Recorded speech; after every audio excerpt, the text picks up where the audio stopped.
ಪ್ರಿಯ ದೇವ ಜನರೇ, ಈ ದಿನದ ದೇವರ ವಾಕ್ಯವನ್ನು ನಾವು ಆಲಿಸೋಣ. ಮತ್ತಾಯ 23ನೇ ಅಧ್ಯಾಯ 9ನೇ ವಾಕ್ಯ. ಭೂಮಿಯ ಮೇಲೆ ಯಾರನ್ನು ನಿಮ್ಮ ತಂದೆ ಎಂದು ಕರೆಯಬೇಡಿ, ಪರಲೋಕದಲ್ಲಿರುವ ಒಬ್ಬನಾತನೇ ನಿಮ್ಮ ತಂದೆ. ನೀವು ಗುರುಗಳೆಂದು ಕರೆಯಲ್ಪಡಬೇಡಿ, ಕ್ರಿಸ್ತನೊಬ್ಬನೇ ನಿಮ್ಮ ಗುರು.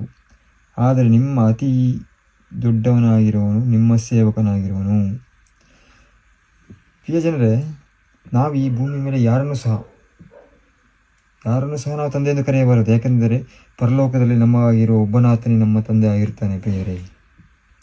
ಆದ ಕಾರಣ ನಾವು ಪರಲೋಕದಲ್ಲಿರುವ ಆತನನ್ನು ಮಾತ್ರ ನಾವು ತಂದೆ ಎಂದು ಭಾವಿಸಿ ತಂದೆ ಎಂದು ಕರೆಯಬೇಕು ಪ್ರಿಯರೇ. ಅದೇ ರೀತಿ ನಾವು ಗುರುಗಳೆಂದು ಕರೆಯಲ್ಪಡಬಾರದು ಪ್ರಿಯರೇ.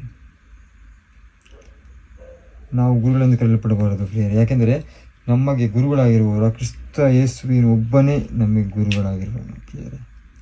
ಆದ ಕಾರಣ ನಾವು ಯಾರಿಗಿಂತ ದೊಡ್ಡವರಾಗಿರಬೇಕು. ಆದರೆ ನಿಮ್ಮಲ್ಲಿ ಅತಿ ದೊಡ್ಡವನಾಗಿರುವನು ನಿಮ್ಮ ಸೇವಕನಾಗಿರುವನು. ನಮ್ಮಲ್ಲಿರುವವರು ಅತಿ ದೊಡ್ಡವರಾಗಿರುವವರು ನಮ್ಮಲ್ಲಿ ಅತಿ ದೊಡ್ಡವನಾಗಿರುವನು ನಮ್ಮಲ್ಲಿ ಸೇವಕನಾಗಿರಬೇಕು.